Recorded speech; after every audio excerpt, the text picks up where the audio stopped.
Every spring, something remarkable happens in the waters of the Hudson River. Thousands of tiny, transparent eels begin an incredible journey from the Atlantic Ocean, swimming upstream into the tributaries that feed this historic waterway. But these mysterious travelers aren't making this journey alone. They're being welcomed by an unlikely team of scientists, a group of community members from across the Hudson Valley. In the heart of Poughkeepsie, New York, in a creek that most residents don't even know exists, something miraculous occurs. The Fallkill Creek, a little stream that runs through the city of Poughkeepsie. Many people in the city have no idea that the Fallkill's even there, let alone that it has this miraculous migratory eels that live there and come in by the thousands every spring. Community science is all about putting science in the hands of people who might not at first consider themselves scientists, but actually are. It was started with the purpose of monitoring eel populations, but really more about engaging local schools and community members in doing real science. I think people are often surprised because the first reactions when people hear that we're going to be studying eels is some disgust, some shock, but then they get to hold the little eels in their hands and it turns into wonder and excitement. So why study eels? What makes them ideal for community science? They're remarkably accessible.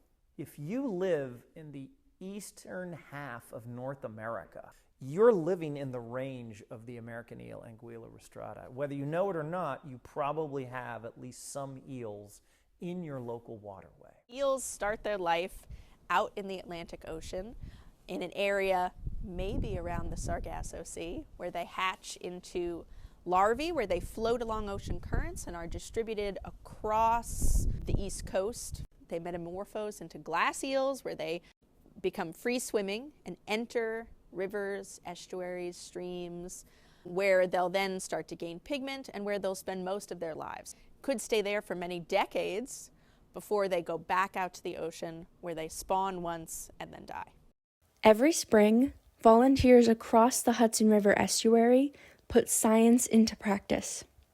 Eel research in particular has turned out to be a great model for community science. In the springtime, we put out specialized nets that are checked once per day. The net is opened, the eels are taken out, they are counted, a subset are weighed, and then they're all released upstream. The project monitors 12 sites across the Hudson River estuary, from Staten Island to the Capital Region. Nearly 20 years of data collected by community volunteers is helping scientists understand eel populations across an entire ecosystem.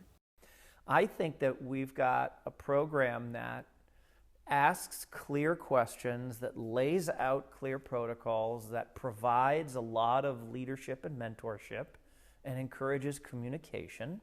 But this project creates something beyond scientific data. It transforms how people see themselves and their environment.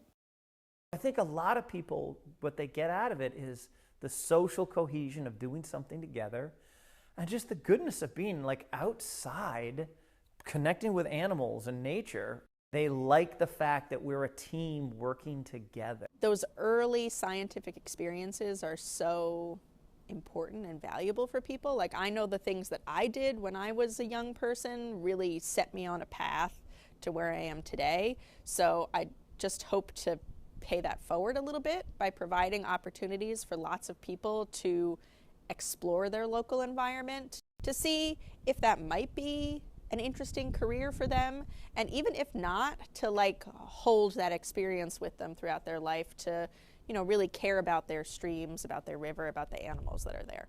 Community science is important because it is another avenue for people to legitimately connect with their world, with their environment, with their stream.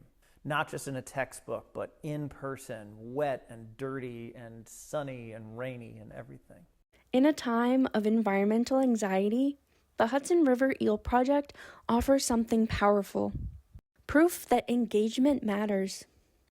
I think some people do this because they really do want to be part of a solution when it comes to nature, when it comes to the environment. We live in a world with lots of bad news, with lots of rough stories about environmental degradation.